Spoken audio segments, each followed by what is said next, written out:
and thank you very much for watching or listening. Liam Hartree here today with another episode of the Simply Inspired podcast. And today I'm joined by a very, very special guest, Mr. Ben Lorenz, who is an ultra endurance athlete, an Ultraman finisher, ultra runner. Finished second place in the Impossible Man Challenge as well, and many others. Now, today we're going to be touching not only on endurance sports, but we're going to be digging a little bit deeper into the mindset that it takes to push beyond the limits in some of the toughest sports on earth. So thank you very much, Ben, for making time for this today, your morning, my afternoon. It's cool with the time zones, but it's great to have you here. Thank you. Thank you for having me. Oh, it's a pleasure, an absolute pleasure. So, starting at the beginning, I don't always go back to the beginning with my guests, but I think with yourself we will. In terms of going back in time for a moment, and in terms of where your interest in sports actually started, was it something that was always with you from, say, childhood or from your early life, or was it something that came in later? This could be for any sport, not just the ultra stuff, just to get your foundations, basically. Sure. So as a child, I'm from Southeast Michigan, and the United States is pretty similar across the entire country in terms of what we do sports wise and things like that. And it's very common for the children to play soccer, football. So I always had an active life. I played soccer as a child, and then moving into middle school, American football, wrestling, and things like this, tennis in high school. So I always had an active life, but I was not call it an athlete. It was actually my older brother who was the real athlete. He was a very good swimmer and very very good at sports. I was more mediocre, frankly, that way. So as a child, then I just did the normal things that my friends did and that the other school kids would do. So just a little bit of sports here and there. So what happened was obviously finished up high school, started university, all those studies, things like that, and graduated, started working, and got married. And as usually happens, we start to gain a little bit of weight. Life's very busy, and so I think coming into, got to think about how old I was at this point. Into it must have been early 40s. I was doing a lot of traveling for my job, and it was always restaurant food, restaurant, restaurant, restaurant, and not very active. Just a lot of flights all across the United States for my work. And so I gained some weight, and just little by little, it crept up and up and up and up, close to, actually, I peaked out at about 203 pounds. And so my height is 5'8", about 173 centimeters. And I didn't like that. I started having some health issues. I started having some gastroesophageal reflux, heartburn, things like this, and then start taking a look. Oh, it's directly related to weight gain. Ooh, wow, okay. And basically, the stomach is not able to hold all of its contents, and so there's heartburn. Happens to a lot of people. It's very common. So my career took me to Germany for a second time, and while I was in Germany then, I actually changed jobs to a Silicon Valley company. So they had me as an American working in EMEA, Europe, Middle East, Africa region, in channel partner sales. And it happened then that they went through a reorg. So everything in terms of software, and I'm still in software now, but it went from what was called a perpetual license. A customer would purchase a product and they had this product forever. It went from that into what was called basically a time-based license. Maybe they would lease it for a year, 2 years, 3 years, something like this. And so everyone's revenue started to decline. This was an industry-wide phenomenon. This was 2016, early 2016. And so everybody knew, yeah, for now, revenue is going to go down and there's restructuring, but in the long term, the revenue will increase, which is what's happened. So I got laid off. So there I was in Germany as an American without a network. I had been there for about 2 years. Oh my gosh, what do I do? What do I do? So I took a look, and the unemployment benefits were quite good in Germany, and I had made a decision to pursue graduate school in the fall. So as a teenager, I had a magazine. It was around 1988. And in this magazine, there was this article about this event in Hawaii called an Ironman. And it talked about the distance, a 2.4 mile swim, and in this year that they had the Ironman, they had 6-foot waves that they had to swim through 2.4 miles. And I was in scouts, so I was always in scouts my whole life. So active that way as well with hiking and everything. Well, I said, wow, this is amazing. And so I always wanted to do a mile swim as a teenager, which I ended up doing a couple times. Well, I was like, how could they possibly swim 2.4 miles in the Pacific Ocean in 6-foot waves? This is amazing. And then after that, they have to go on a bike for 112 miles. And then after that, a marathon. Wow, okay, as if that's not enough. Right, so as a child, then that really intrigued me. How could someone possibly even do this? So the event at that point was only about 10 years old. So it was still somewhat of a relatively new phenomenon in the world in terms of this whole triathlon thing, right? So fast forward then almost 30 years, here I was as a foreigner in Europe without a job. However, I had decent unemployment benefits. Knowing I would be starting grad school in the fall, I had all kinds of time available, and I made a decision. My decision was, okay, I want to become in the best shape of my life. I want to get the most fit I have ever been, and to do this then, this was February. Let me take a look. Here in Vichy, France then, there's an Ironman event, a full distance triathlon in France. I have 6 months to get ready. So I was really overweight. I said, okay, I'm going to do this though. I paid the entry fee. And I sent a message to a couple friends. Guys, I'm going to do this in August. They're like, what? Nah, you can't do that. I was like, well, let's see. I'm going to do my darndest. So I could swim somewhat. I could swim side stroke. I could swim backstroke. I could swim breaststroke, but that was about it. Biking, I had done biking in my life, a little bit of mountain biking here and there, or road bike as the case may be. And running, a 5K every few years, something like this. So I was by no means a swimmer. I was by no means a biker. I was by no means a runner. But I had determination, and I had the time, and I was able to learn, and I was able to talk to people who were runners. I was able to talk to people who knew something about swimming, who knew something about biking. And so I just started to figure it out. I picked up, it was a brand Cube. It was a triathlon bike for, I think I paid 200 euros for that or something along these lines. So at the time, about $250. And I learned all about bikes. And so I read and I learned, and I found out that what I had was an older model, and I didn't take a look. Oh gosh, it's not one of these new fancy bikes and whatnot. It's just a two chainring front and 9 rear sprocket, right? So oh gosh, okay. But then, well, wait a second. When they first started doing these events in the 70s, they had 12 speeds, right? So okay, they had 12. I've got 18. That's still better. And so I just started to get on the bike and just start to ride. And I'm taking a look at my speed, and I did everything in metric. I was in Europe. I used metric for everything, and it's also nicer to do metric because you get more beeps on your watch every kilometer as opposed to every mile. People who do miles, like, oh my gosh, you're torturing yourselves, right? I want that encouragement. I want that beep every kilometer.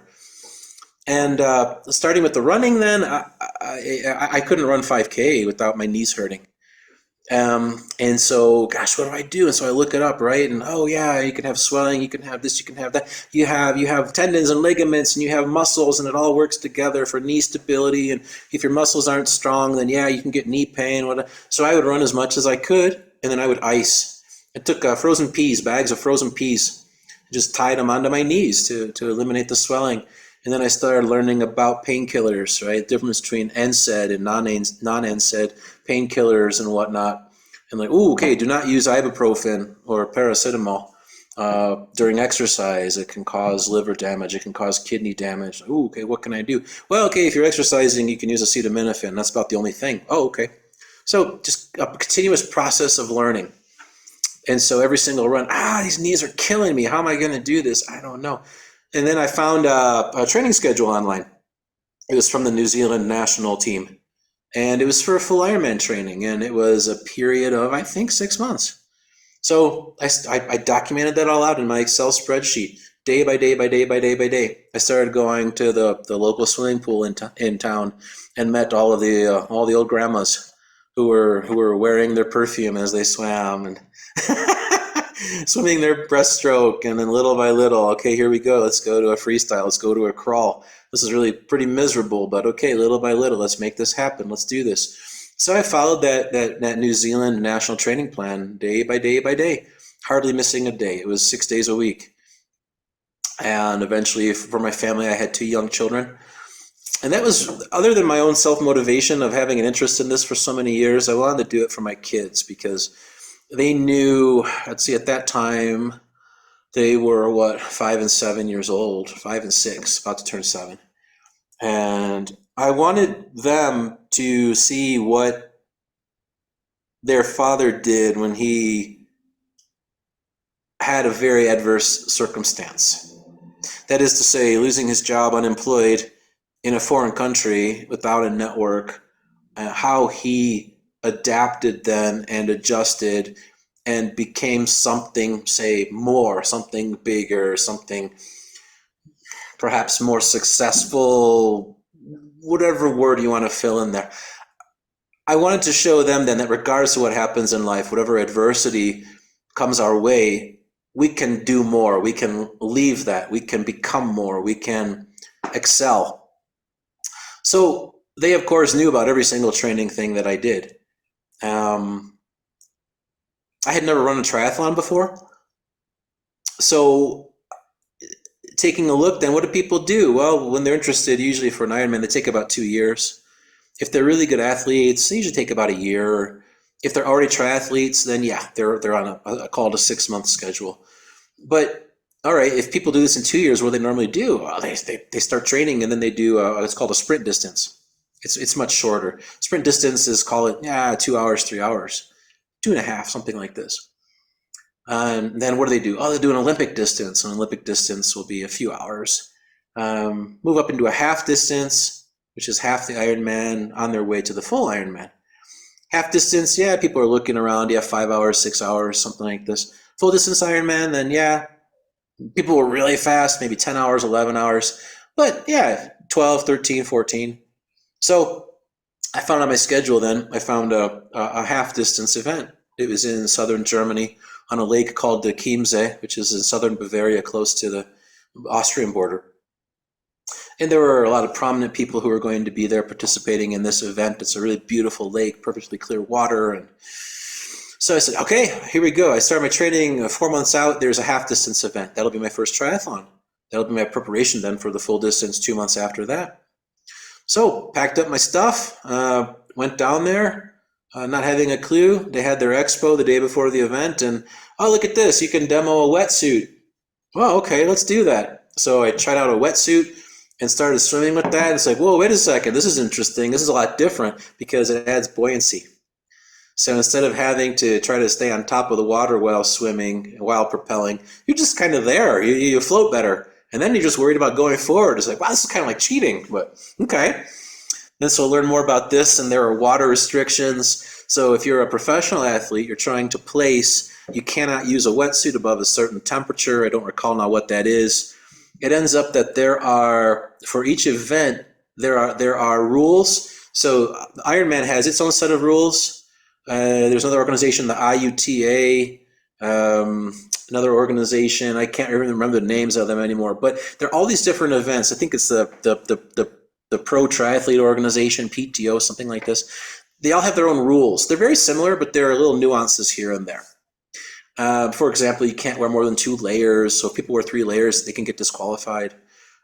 Stuff like this. Well, in addition to these individual organization rules, there are also national rules that they have to follow. So each triathlete then, when they're in a different region with a different organization, they have to make sure they're following all the rules.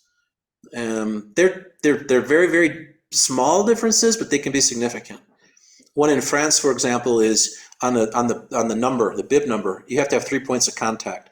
So usually people will have a belt. They'll take their number has 2 holes, and they stick their belt to the 2 holes. And in France, they say no, you have to have a 3rd point of contact, and that's just their rule. So you take a safety pin and you stick it through to have a 3rd point of contact.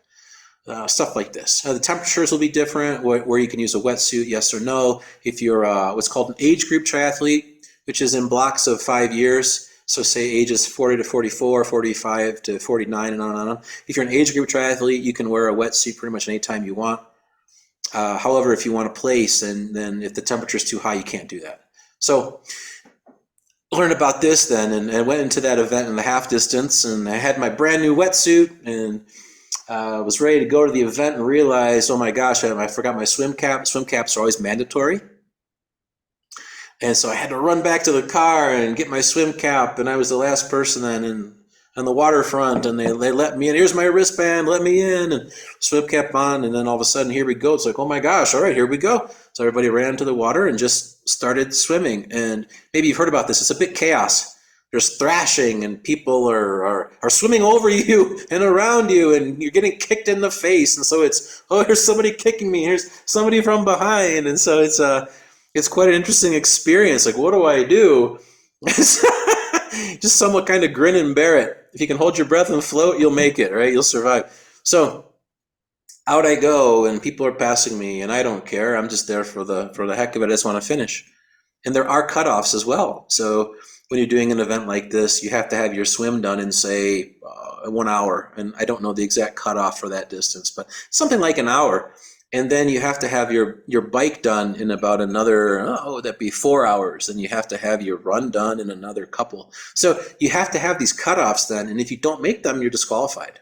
So there's this pressure then to continue. There's this pressure to know that, if I don't keep up, I'll be disqualified. So I finished the swim, got out, got to the bike. I was really happy. Of course, they have people taking pictures, and I got these pictures of me. Here I am getting on the bike, and I'm looking pretty good and everything. So start my metric would be about 90K bike, half of the Ironman distance. And here I go, and I'm going, and I'm going, and I'm going, and I'm going. And there's a support vehicle goes by every once in a while, and like, wow, this is kind of fun, but it also hurts. But then what starts to happen is it's like this diagnostic. Like, okay, there's pain. What is it? Something hurts. Like, what? But then, like, well, what is it? What hurts? Do my feet hurt? Well, no, not really. Okay. Well, do my hands hurt from holding the handlebars? Do they hurt from the blood flow just going down? Yeah, my hands, I feel a little swollen. Oh, okay. And what else? Oh, my hips are good. My knees are good. It's this it's part of my quadricep, right leg. It hurts a little bit. Quadricep. Okay, well, what else? Oh, I'm tired. Okay, anything else? Well, no, that's about it. Oh, okay. Well, okay, let's just keep going then. Like, anything is extremely painful? Well, no, but it's just this overall feeling of fatigue, this overall feeling of pain. And once you start to figure out exactly what it is, then there's this little mental adjustment that starts to happen.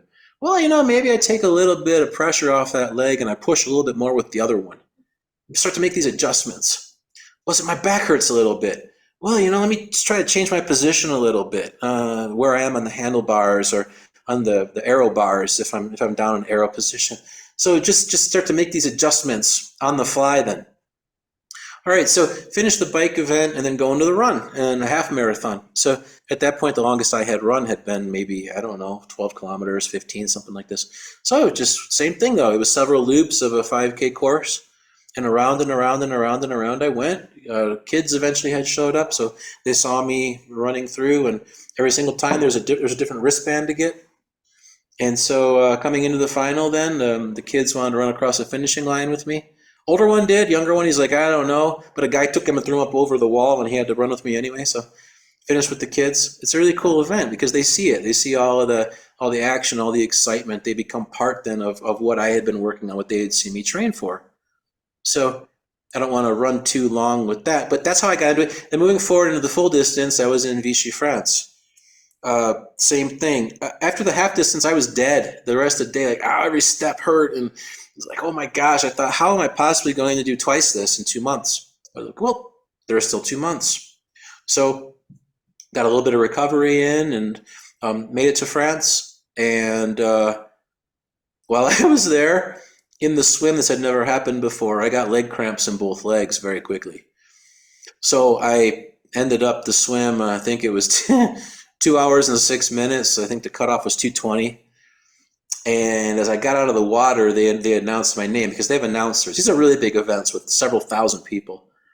And I hear with the French accent, Benjamin Lorenz, 2 hours, 6 minutes. That was the first time I cried that day.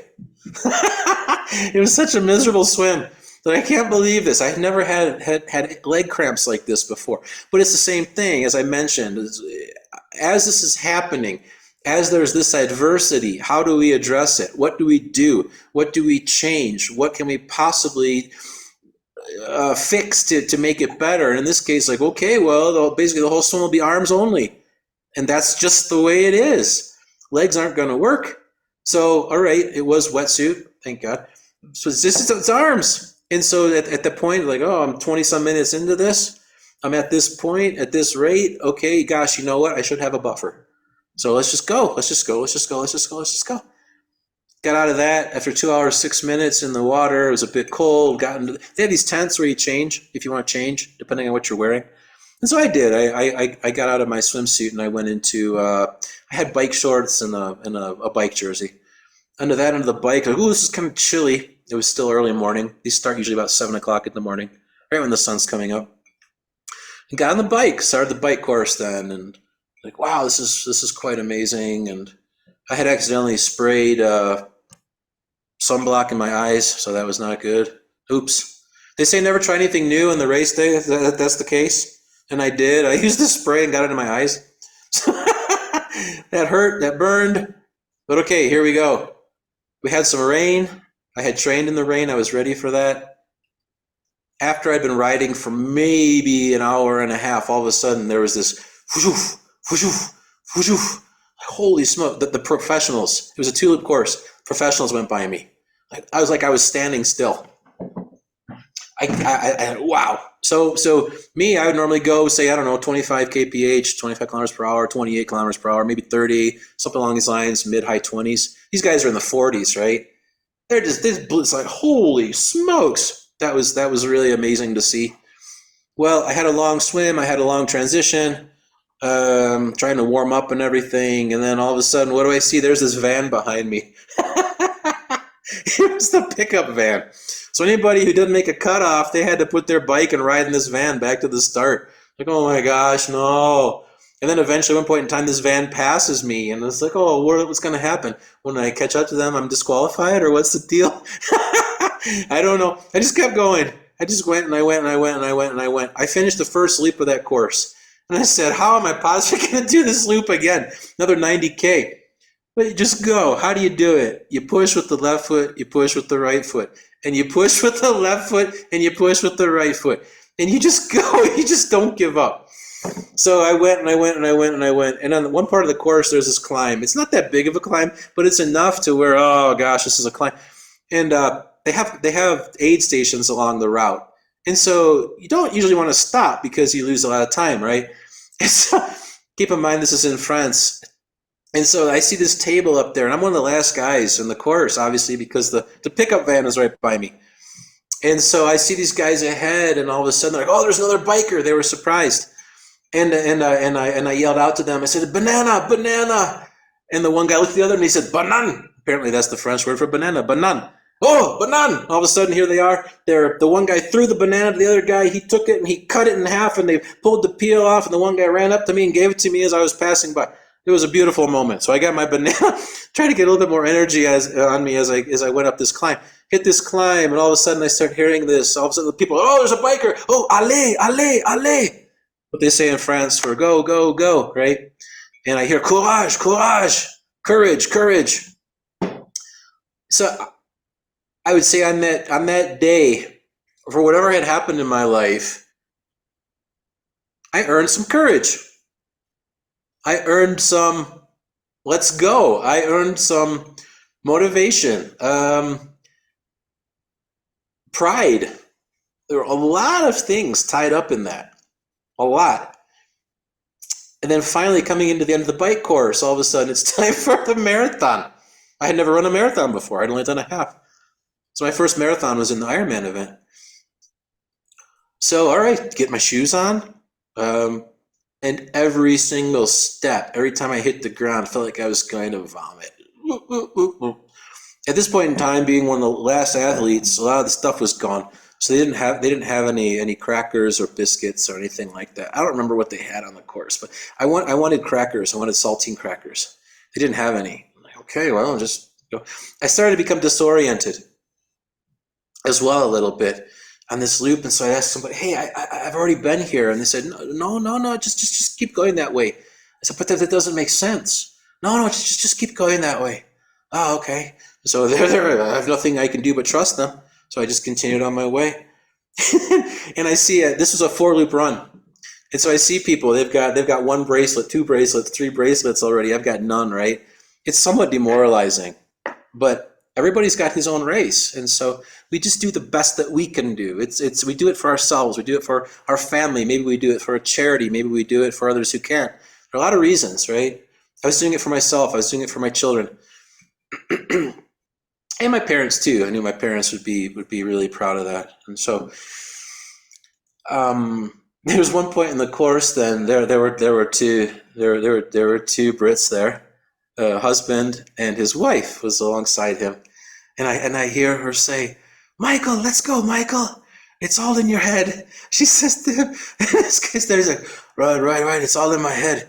It's not my muscles or anything. It's all in my head. I thought to myself, that's probably the last thing that guy needed was his wife. She was trying to help him, but he was like, "Oh, right. It's just all in my head," because it's not just in our heads. It's everything. Everything hurts. So I appreciated her trying to encourage him, but it was quite funny. So on the 4 loops, then what ended up happening, and I like this format, is because there's some people who are there every single loop, and so on one loop, and we're all familiar with the banter between Americans and British, of course. So there was one part along the river, and it was a group of Englishmen there. And this one guy, he sees me coming, and on our race numbers, we've all got our national flag. So he sees me coming, and he says, "Oh, an American, the greatest country in the world. Let's go." That's like, okay, thanks. So I saw the same group several times. And on the last loop, then they recognized it was my last loop, and they recognized I was one of the last people in this group. And as I came by, then they actually stood up and they gave me a standing ovation. "All right, Benjamin, let's go." And that was such a very good, humbling feeling, because these are unknown people, but the people who are there, they're there to encourage the athletes. They're there to cheer everyone on, regardless of national origin or anything like that. It doesn't matter. We're all there for the same purpose. We're all there to achieve something great. And so the people who are the spectators, the people who are there watching, are there also for that specific purpose, to see people achieve something great and to be part of that. The same was true in the middle of Vichy. Vichy is known as the queen of spa towns. A lot of spas there.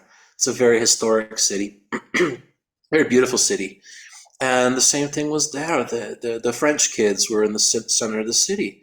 And they were there, Ironman. They were just cheering for the athletes. And they were running through the center of the city with us. And people in the buildings cheering, clapping, and whatnot. So a very, very, very good, positive environment. And so somewhere along the course, then it might have been 3rd loop, I don't remember, a referee caught me and said, "Oh, this is your time, and you have to finish these next 5 kilometers in this amount of time. Will you be able to do that?" And I said, "Yeah, I'll be able to do that." So once again, chasing cutoffs. Coming in then to last loop near the end, they said, "Hey, you've only got 10 minutes. Okay. I don't know where it came from, but with everything hurting, feet, legs, back, arms, everything, the nausea had gone away. But I made a sprint for it. It was all, I think, just courage. That was it. I passed one Frenchman who was really stumbling very badly. He had apparently sprained his ankle. And that was right ahead of the finishing chute. I came into this finishing area then, packed with people. Normally the people are in the stands and they're not allowed to come into the finishing area. Well, that event was not originally an Ironman branded event. It was a competitor called Challenge Series. And so all of the new rules had not been fully adapted because Ironman rules are no one is there in the finish area. Uh, the French officials let everybody into the finish area. So as it looped around, all the people were there right outside of the track. And so as I came through there, then all of a sudden I saw my two kids. There they were. And I came around them, and it was like I was on autopilot. I couldn't stop. My legs were just going. I was just like, whoa, what is this? Like, let's go this way, but my body kept going the other direction. And skirted past a lady just yards from the finish, came into the finish, arms up, wow, I can't believe I did this. There I was, I got my medal, went to the finishing area, they had crepes for everybody. They made me a crepe. I took one bite. Trash can was right there, fortunately. Couldn't keep anything down. Could not keep anything down. So I did it. Eventually my kids caught up with me and there was a shower there and I took a shower. And, I did it. I did it. My time was 15 hours, 49 minutes and 10 seconds. I'll never forget that time. So I had 10 minutes and 50 seconds left before not being able to finish. Different. Yeah, the normal Ironman finishing time allowed is 17 hours. In France, it's 16. So there's a difference between their organizational rule and the national. But yeah, I did it with not much time to spare, but I did it. And then from there, it continued. I continued to run and stay fit and participate at half marathons, full marathons, and I always wanted to run 2 hours, less than 2 hours in a half marathon. I've always done that. I wanted to break 4 hours in a marathon. I did that with the split second left. I was at 3:59:59. So yeah, that was the initial part of my athletic journey and the reasons how and why I did it. Wow. Well, it's an incredible story, first of all, Ben. I mean, it's one of those things where I like the fact that you covered quite a few different aspects, not only the race itself, but some of the personal experiences you had, things you discovered about yourself through that process, doing part of that for your kids and their response as well. Amazing. There's so many things that you said there, including the research, the preparation, how self-taught you were, essentially self-motivated, self-taught. Very inspirational as well with the timeline and the amount of time you accomplished that in terms of the 6 months and that side of things.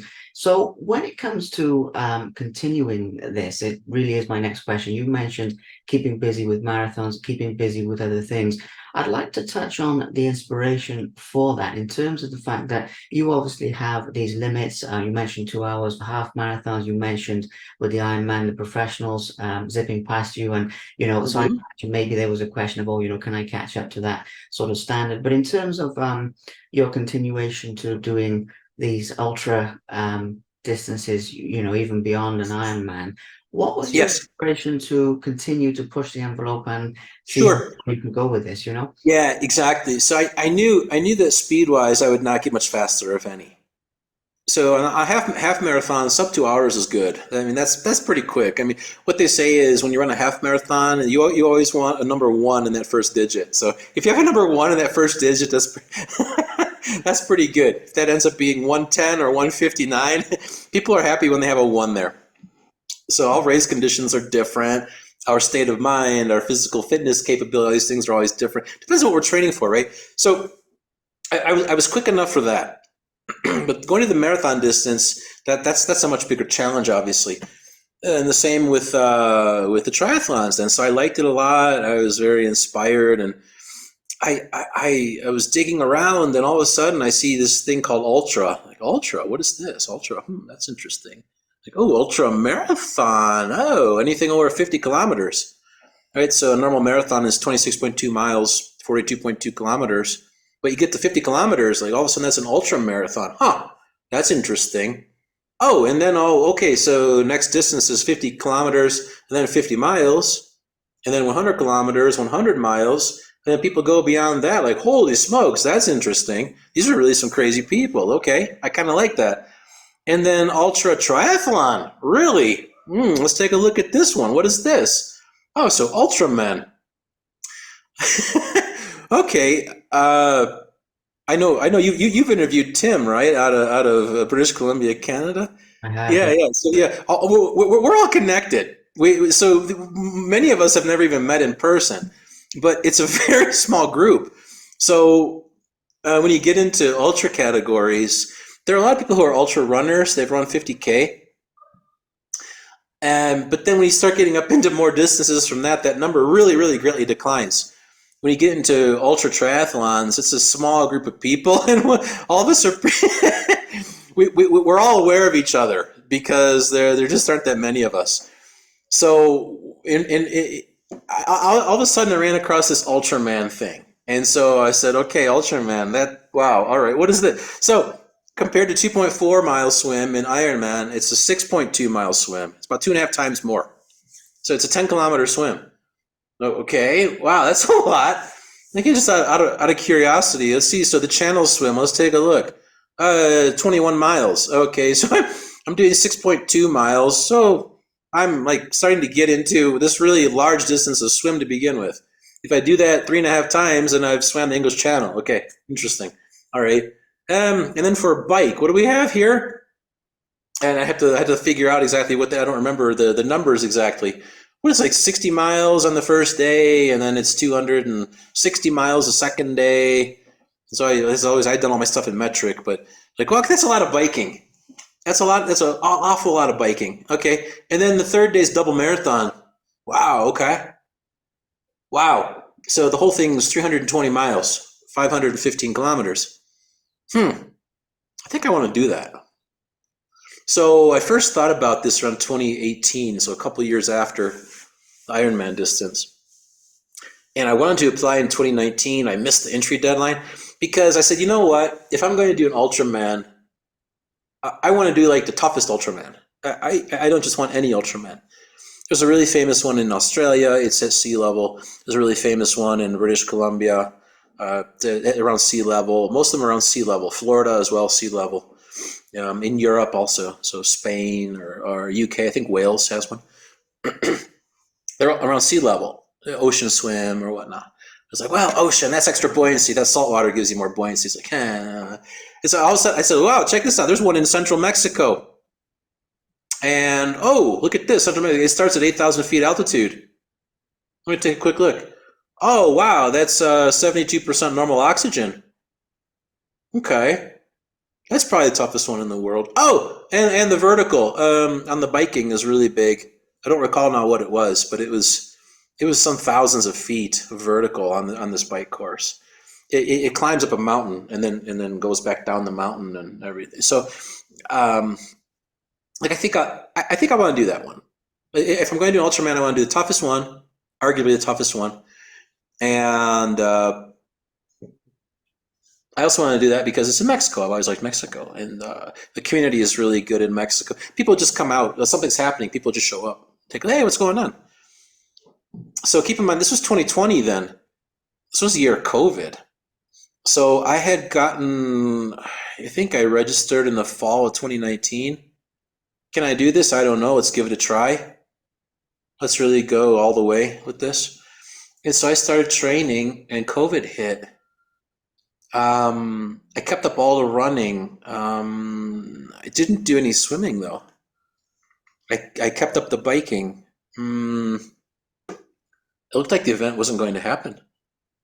There was Ultraman Florida that happened in February before COVID hit. And I think that was the only ultra event that year. Eventually, the race director here in Mexico got permission from the local governments to have it with certain restrictions, distancing and masks and who knows what else, right? Different safety protocols. So I think it might have been July then. We get this message, hey, the event's on. It was end of July for October. Like, oh, really? Wait a second.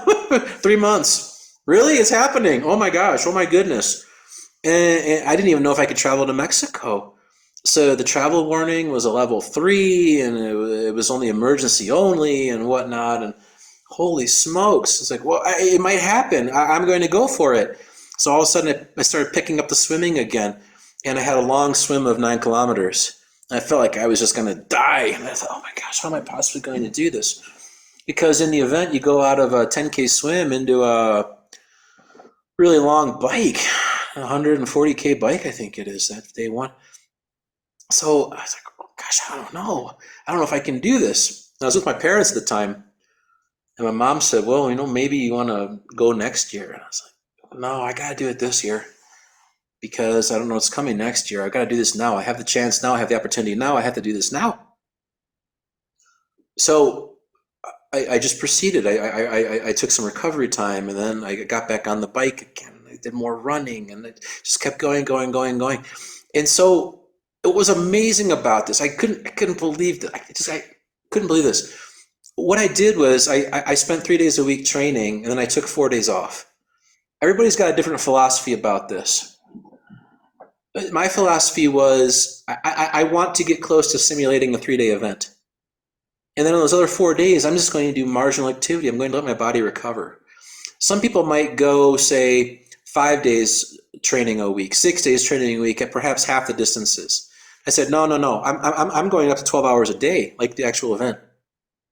And so that's what I did. I would bike for 12 hours a day, and then I would swim for several hours, and I would bike for another 7 or 8 hours. I'd go 10, 11, 12 hours. And then on that third day, I would run, but only short distances, because the running is it's so much tougher on the body than the swim or the bike. All the jolting and the jostling and the knee inflammation and everything, all joint inflammation.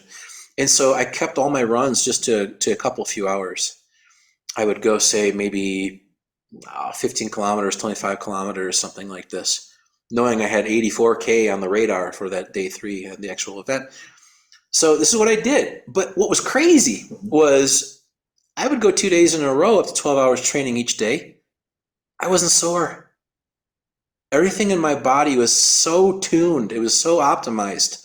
It was like nothing. I did not have any lactic acid buildup. I did not have muscle soreness. I did not have joint pain, aches, nothing. I had nothing.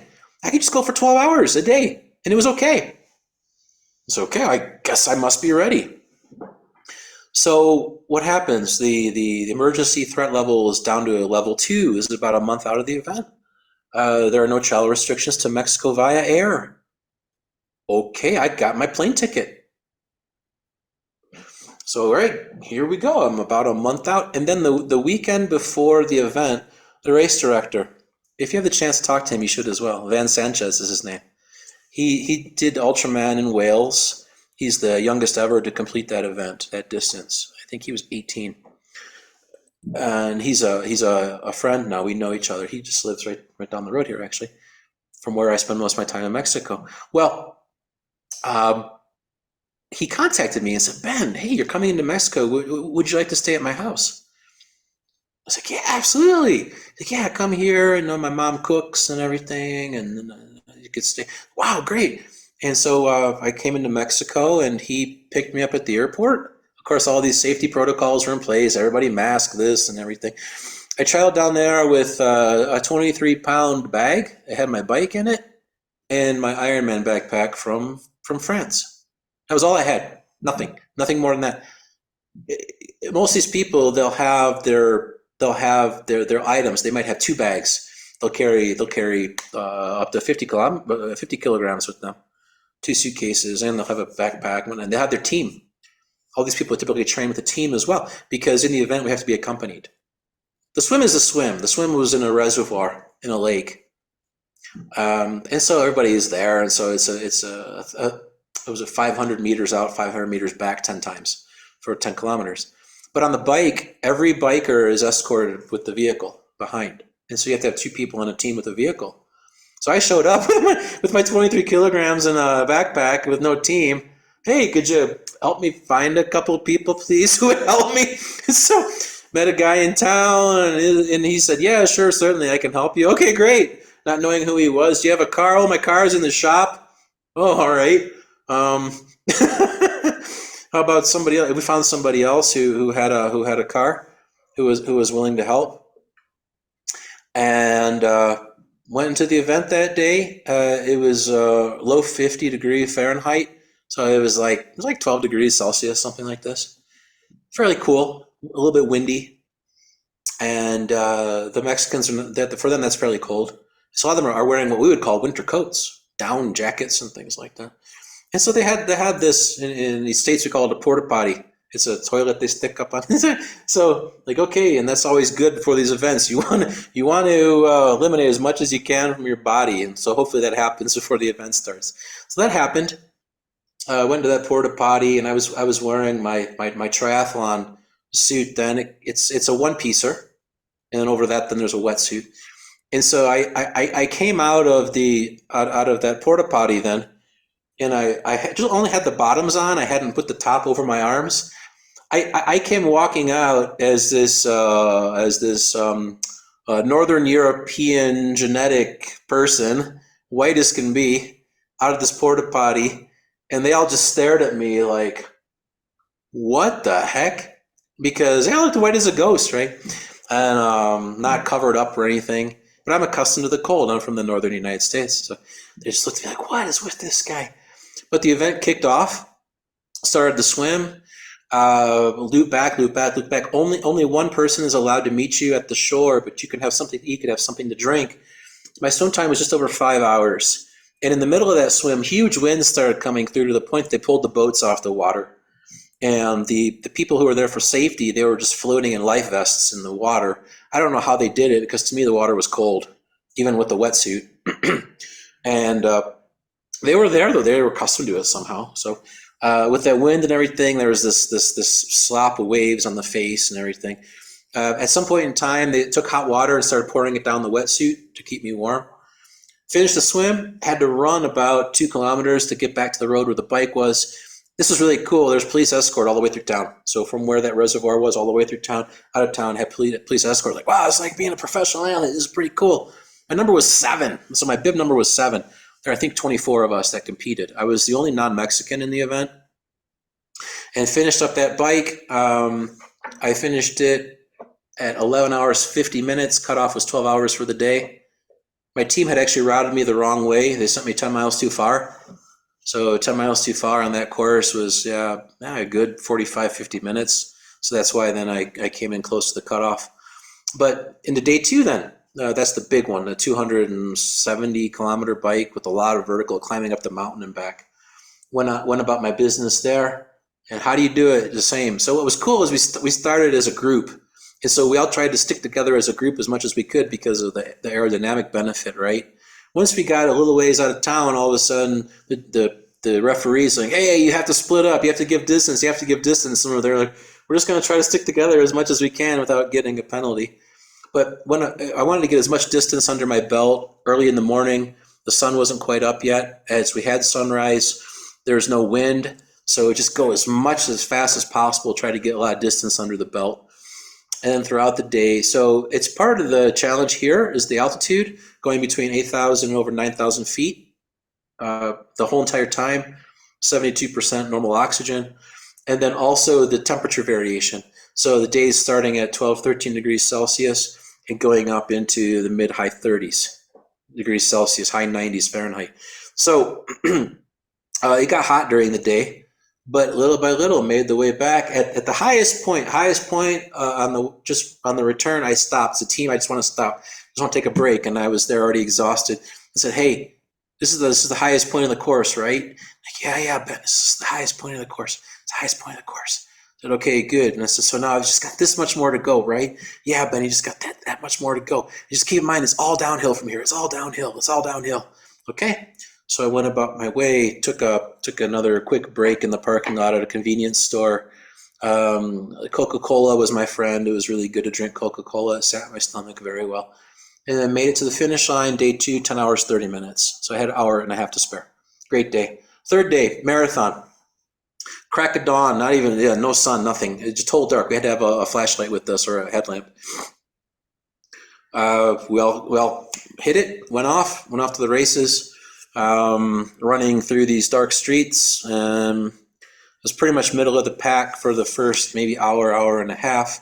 Somebody was starting to talk to me. I didn't look at him. I just kept my head straight. Just everything I do. So my background is in mechanical engineering. Everything that I did was very, very calculated. The bike gearing was very calculated to keep the 90 RPM. I always wanted to keep 90 RPM. So I had an idea what 90 RPM meant in terms of my power, in terms of my speed, in terms of all these things. And it worked out very, very well for me. But you see, the thing about it is when you're 90 RPM on your bike, then typically on your run, you're at 180 is your cadence. So it's actually the same. When you're 90 RPM on your bike, it's 90 per side. You're at 180, which is the same as your run cadence. So it's kind of funny. Physiologically, they match, right? Well, on the run then, all of a sudden the sun starts to come up, and the sun's coming up in the distance. We're running through the middle of the desert, and just on and on and on and on. Finished the first marathon, and I just sat down and I just relaxed for a while. Like, do I have to use a toilet, or what's the deal? I'm not quite. Yeah, maybe not. So on the return, then I got to get going. I took too long of a break, actually. I wasn't being totally conscientious of my time, but my break was a little bit too long.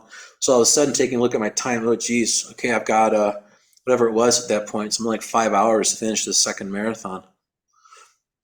So away I went, but then I started having a lot of gastrointestinal problems. And out of the middle of nowhere then, in this Mexican desert, shows up this guy in a Jeep. And he looks at me and he says, "You doing all right?" And I said, "Yeah, I'm okay. I'm having some GI problems." Like, oh yeah, that happens a lot. He's like, "What's happening?" I can't keep anything down. And I said, "You're Australian?" He said, "Yes." And I said, "What are you doing in the middle of a Mexican desert as an Australian?" He's like, "Well, what are you doing in the middle of a Mexican desert as an American?" Okay, so I said, "Well, I'm competing in the event. What about you?"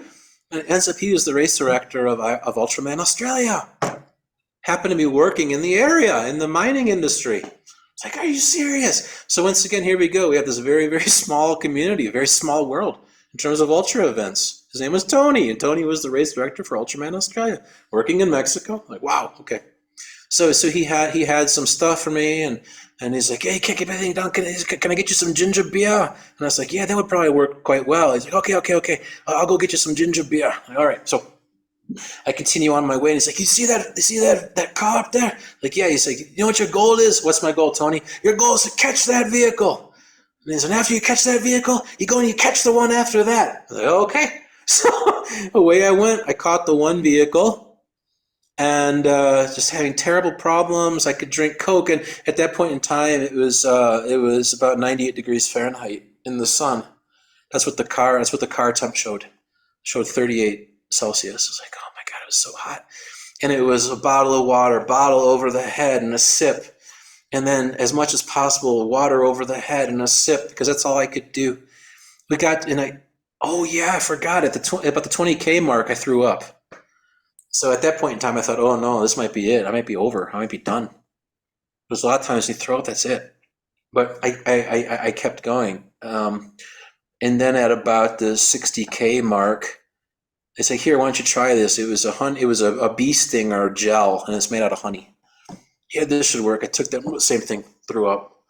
And then I had to pee, and it came out black.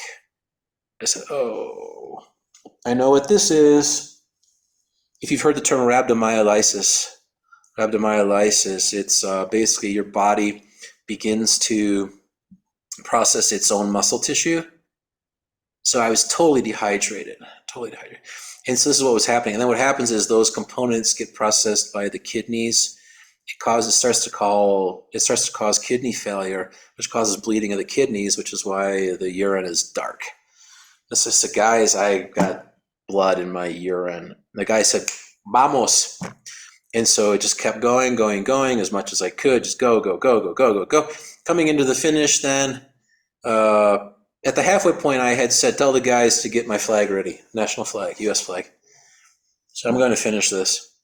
Coming into the finish then, someone had actually called the ambulance. The ambulance showed up just shy of the finish line. "Oh, who here needs an ambulance?" The guys are like, nobody, he's about to finish the event.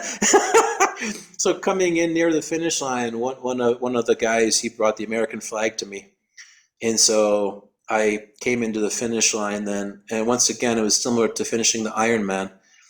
Just this courage, picked up the pace, came into the finish line. Right ahead of finishing, I took a look at my watch. I saw 11 hours, 59 minutes. I had 1 minute to spare. I showed my American flag, and they're saying, finish, finish, finish, finish. Walked across the finish line and then collapsed. So the guys picked me up, put me in a chair, and started tending to me. I said to the race director, so I've got to go to the hospital. So I had to wait there a while. The ambulance showed up. It took 4 different people to start an IV in me. I was so dehydrated. I had about 10 liters of fluids in the next 3 days. A foreigner in the Mexican hospital, it was a regional hospital. There's supposed to be someone there attending to you because they don't have nurses just for their costs and everything. Race director came in and attended to me for a good while. Other than that, a nice lady across the way who was there with her husband brought me water and things like that. After 10 liters of water, I came into the event at about 100 and what did I weigh at the time? About 162 pounds I went into the event. After 10 liters of fluids, I left the hospital about 138 pounds. But I did it. I finished. When I walked out of the hospital back into the environment, into the sunlight again, everything looked different to me. Everything had this certain glow, this radiance, this just wow. And it's also a strange feeling. I had been through this in the Ironman. It's this feeling of, well, what next? What now? And because I had been through this before, I didn't focus on that. I said, you know what? That will come. What's next? I will find out. That will come. Wow. So the Mexican hospital, doctors, everything treated me very, very well. I recovered. A couple of days later, I hopped on a plane back to the States. And my recovery continued there for some time. My kids were very proud of me, of course. They then had an Ironman and Ultraman father. They knew what that was. They saw what it took. They saw the dedication. And the funny thing about it is we're almost here now 3 years later. And what's next? I still don't know, frankly. I've kept up my fitness. I've tapered off quite a bit in the last half a year. I'm starting to pick it up again. I think I'll run a marathon here and there. There are other things that are going to happen, but for me, I wanted to find my limit. I wanted to find, and what's funny is I didn't find my mental limit. I found my physical. I found my biological limit, which is to say I can't do more than that without the threat of really injuring myself. So I did find my limit, and it was limited then by my biological system. So in addition to that, I completed 100 miles, 100-mile foot race.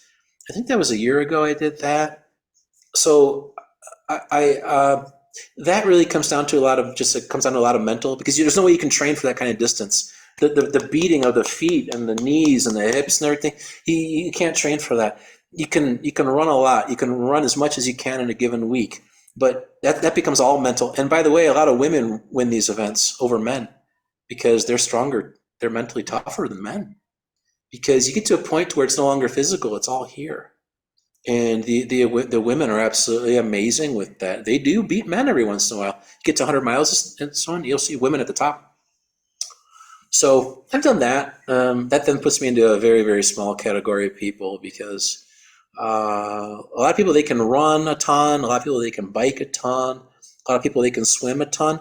But to do all three is really difficult. So for people who have done an Ultraman and a 100-mile distance foot race, that's a very, very small number, and I'm quite proud of that, obviously. So I found a physical limit, and then with 100 miles too, I would say I found a mental limit. Wow, that is an incredible insight. I'm not lost for words very often, Ben, but I am just for a moment now because I'm taking it all in. Because your descriptions are vivid and very thorough, but I mean this in a good way, because when you're describing this story, I personally feel like I'm there. Like as you're describing it in such detail that it comes alive. And as I say, it has that vividness, and that is obviously wonderful for our listeners. Now, as we move into the latter phase of this, and we'll wrap this up fairly soon, so that it's a good length of time for people to digest and concentrate on. There is also a reference to an Impossible Man um, Mhm. challenge. Now, with this one, can you enlighten us a little bit about what that is, and just tell us a little bit about that story as well? Sure, sure. So in all these events, there are different formats, and so I'm trying to think of a good example. Oh, well, for example, there could be an event that instead of a swim is, say, a paddleboard or something like this. It could be a paddleboard combined with a bike combined with a swim, or I'm sorry, a run. And then we talked about the different distances. There's a sprint triathlon distance, Olympic, and then a half Ironman, a full Ironman, and then you get into the Ultraman distance, things like this, the 515 kilometers. There are all these different formats. Call it time-wise. Oh, and by the way, there's also Ultraman nonstop. So whereas mine was 3 days, 3 day format, there are people who do this without even stopping. Um, well, the Impossible Man then, it was essentially the sprint distance, but it was do it as many times as you can. And Mm, so keep in mind that a normal triathlon is a run on the road, a run on the street. This one, though, instead of being a street run, was a trail run. So two different types of running. You have on the road, you have on the street, then you have a trail. And a lot of people, they prefer the trail because it's softer on the body. Whereas if you're on the street, on that concrete and the pavement, it's just really brutal. You really feel it on the feet and everything. So, but the trail is slower. Trail is generally slower because you don't have that same rebound off of the surface you're running on. It's dirt, right? Dirt, and this one you had to cross a stream and you had to run across a bridge and had a couple boards that you just kind of had to skimmy across as best as possible. It's through the woods. So that was a really cool event because, to my knowledge, it hadn't existed before. But basically, you'd go out and back on a swim. I think it was 400 meters, and from there you'd hop on the bike, and I had to bike. I think it was something like 20 kilometers, and then the run loop was something like 4.5 kilometers. But then as many times as possible. So what was cool about that then is essentially sprint distance, and each sprint distance is time wise, let me think about that. Just shy of a couple hours. But then what they had was anybody, so I think you had to complete it 7 times to do Ironman distance. So anybody who would complete Ironman distance got their entry fee back. It was a motivation to try to complete Ironman distance under these conditions. But at the same time, it's virtually impossible. Impossible Man, right? So there was a group of us who showed up, and there was one guy who was better trained than me, and he ended up winning the event. I think he was 2 loops ahead of me, if I'm not mistaken. But there were others who had just ahead of me completed, I think it was 4 loops, and I completed 4 loops. I had on the bike I just fell on the grass at one point in time. I just want to lie here for a bit. I'm so exhausted. It was a very, very hilly technical course through a park. It had several loops. So it was up a hill, down a hill, curve right, curve left, up a hill, down a hill. So where I live, this is in Michigan, then not far from where I live, actually. So we don't have mountains, but we got a lot of hills. And so when you start adding up hills, you get a lot of vertical in there. And it's quite fun because you click up the gears as you go down, you click down the gears as you go up. You're just trying to maintain that 90 RPM on the bike. It's fun. So what happened then was I had finished that 4th loop, and there were a couple people who had finished 4 loops ahead of me, but they were done. They did not want to do anymore. And I said, guys, how much time have I got left? They're like, you got like 40 minutes. I'm like, another swim? And it was 2 Canadian guys who were there. So they had this Impossible Man on the same weekend as they have this series of running events. They have a backyard ultra there, which is essentially a 4-something mile loop. You do it over and over. You have to do one every hour. So it's last man standing. That's become a really popular format. It's in a lot of countries now. It was started by Laz in Tennessee, if you know him. who's Yeah. got the Barkley marathons. Okay, so I've done one of these as well. It's a hoot. It's really a hoot. Well, on the same weekend, then he had this triathlon that he puts on, and so with 40 minutes left, there was no more lifeguard or anything. But it's like, hey, one more swim, and there were several Canadians there for this weekend. The two guys said, "We're gonna get the canoe." I think the one was from Halifax. The other one might have been from British Columbia as well. Like, okay, so they got in the canoe. I did my last swim. How much time's left? Ben, like 20 minutes. So I can't do any biking. So it's like, well, Ben, you got second place. Cool. All right. So I did one swim more than the other guys who had stopped at 4 loops. But that was a really cool event. It's just as many sprints as you can do in, I think they had a 14-hour time limit. Wow, that's the inside story there.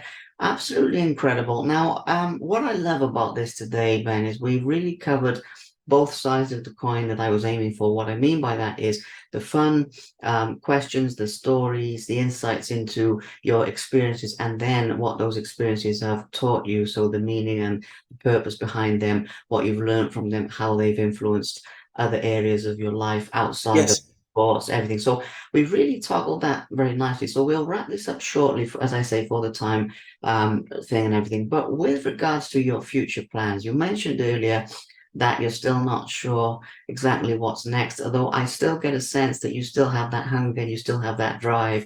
So I imagine there will be something next, even though you did say you found your limit and everything. Are you still tempted to, you mentioned about doing the art marathon. Are you still tempted to push yourself as far as you have, or do you think you'll be doing events now a little bit less like marathons or like that type of thing?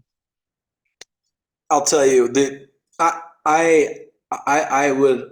I was just talking to my brother about this. So as I mentioned, my brother was a really good swimmer, and I said I would absolutely love to do the channel swim. Yeah.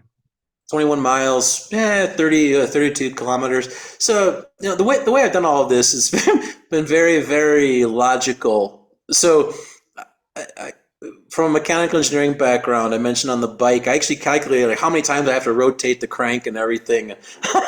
Just running through the math really quickly with just texting with my brother. His name is Matt. I said, Matt, the channel swim. And so I go to Google and I type in 21 miles in feet and then work out the math. Yeah, 2 feet per stroke, right? 2 feet per stroke, stroke. Like, what does that work out to? It's like, 45,000 strokes, something like this. If the math is correct, is at 90,000 feet. Yeah, it works out about right. Yeah, miles is still, 5,200 something. So, like, it's only like, 24,000 strokes per arm for a channel swim. And you start breaking that down to like 24,000 strokes. Well, let's see, if it's 12 hours, which is quick for channel swim, right? 12 hours, like, that works out to what? That's 2,000 an hour. Like, well, but if I'm slow as what? It's like 1,000 an hour, 24. Could I swim for 24 hours? 1,000 strokes per arm per hour? Yeah, I could do that. So I think to me that would be the ultimate. Channel swim would be the ultimate because I'm by no means a swimmer. Oh, and by the way, when I finished up the Ironman event on that last run loop, the the one Englishman, he said to me, and he said it out loud, of course, with the full words. He says, "You're a runner. You're not an effing biker." Okay, so I don't know. I don't think I'm a runner. I don't think I'm a biker. I'm surely not a swimmer. But the thing about it is, if you take these huge problems and you break them down into their small components, all of a sudden you start taking a look. It's like, well, wait a second. I'm like 24,000 strokes per arm here. Like, could I do that? Like, what would it take? And what if I have a swim simulator table, right? And I have weight resistance. And so I'm training on a swim table simulator as opposed to actually in the open water. I have resistance, right? Like, well, all of a sudden, am I cutting that training time from 24,000 strokes down to 10,000? And then if I have that, but I can actually pull faster, right? What's my training time? Oh, wow, look at this. I'm getting a training time down to maybe 4 or 5 hours. These things start to become tangible. They start to become realistic. Just by digesting what seems to be an impossible task and breaking it down into smaller pieces and getting into a right frame of mind. And I've actually done this in races as well. So swimming, Ironman swim, 2.4 miles, 3,800 meters. It's like, gosh, I'm just getting tired. This is boring, and I need to go this distance. So what do? I start counting strokes. Like I'm going to count to 100 strokes on one side. Here we go, one and two and three. Okay, that's 100. So now I know I did this 200 times, about 2 feet per stroke. It gives me 400 feet, so just over 100 meters, right? Called 130 meters or so. Hey, that's great. 130 meters is this much of my total distance. Was at 1/30th? It's like 3%, right? Okay, so I just keep doing this over and over and over and over. Or with the run, like, gosh, this is a hill. I'm tired. What am I going to do? I'm going to run until I hit that post. And when I hit that post, I'm going to walk until I hit that tree. And then I'm at the top of the hill. And then I'll start to run again. So, huge problem. Break it down into small pieces. And I mentioned this personal diagnostic. Go through it piece by piece by piece. What is it that hurts? Like, it's my leg. Well, F that leg. I'm just going to keep going. I'm just going to ignore that leg. I'm just going to, yeah. This is the way that we do it. Yeah. But, yeah, like a huge goal, yeah, channel swim. Yeah. Absolutely. Well, Channel Swim, amazing goal, very worthy goal, and definitely something that you can complete. But I love so many lessons that you shared in this. I mean, what was just saying there about breaking that down into manageable components, bite-sized chunks, as they say, very applicable to life as well, not just to sport. Yes. Many of the lessons you've shared are applicable to any life area, which I think is what's really profound. Yes, other athletes will benefit from this, but people working with business, in education, something completely different can still take tips from what you shared and apply that. So that's really what gives this interview today a real power and a real meaning in my eyes, as well as obviously sharing your story, getting you the credit that you deserve for everything you've achieved as well. And I'd like to thank you, Ben, for your time, and I'd like to thank you for being such an open book. I mean, sharing this in such vivid detail, not just what happened, but how you felt and what you saw. And like I said, I really felt like I was there, and that doesn't happen very often with these talks. And so I think our listeners, most importantly, will feel the same way. Is there anything that you'd like to add before we wrap this up? Anything? Yeah, absolutely. So a lot of people they say, "Hey, I wish I could do this. I wish I could do that." I would say, "Well, don't wish you could do it. Just take that first step out the door. It's the hardest part." I mean, you'll hear people talk about this, right? Like this, oh, what are you doing? Well, I'm preparing for my run. Like, well, what? Because I got to find my stuff, right? When we're so busy in our lives, the hardest part is just taking that first step out the door. And so, for anybody who's interested in this, who's curious in this, just start to read, just start to learn, just start to talk to people, especially in the triathlete community and in the running community, all of them. The people are very open and willing to help provide information. So, for anybody who's interested in this, maybe you can't hit the Ironman distance, but you know what? Maybe you can get half of that. Or maybe you can't get half of it. Maybe you can get the Olympic distance. But whatever you think you want to try, whatever you think you can do, just make a go of it. Just get that first step out the door. That's the hardest part. Absolutely. Yeah. Amazing advice for, as I said, for life in general. Well, Ben, it's been an incredible talk. Personally, I really, really have enjoyed this, including what you said. I know I'm going back to this now, but what you said about breaking things down into manageable components, the research, the way that you used the knowledge, found the knowledge, applied the knowledge. They say knowledge is power, but only in application. And the way that you researched and understood everything from each point of view and sort of broke it down, entirely self-taught and self-motivated as well. Yes. Absolutely incredible. So I'd like to thank you again for this. Thank you so much for taking the opportunity. I will say, after you do the channel swim as well, we can always do another one of these and update people on how that went. Because I believe that will happen in the right time for you. But I can see the what's the word to use? Sort of the fire inside of you, if you like. I can see the Mhm. zeal for wanting to do that. So we can definitely do a little update after that. But for now, we'll get this one out there and go from there. Obviously, when it's released, I'll send it to you as well, and you can see how it's come out, and we'll share it um, around the world. But no, the last thing for me to do is just to say what a pleasure it is. Absolutely incredible story and incredible life you've lived so far. Thank you, Liam. I greatly appreciate that. Thank you for having me.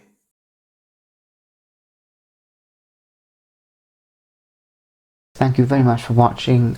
Please subscribe to the Simply Inspired YouTube channel, and there'll be more videos coming soon.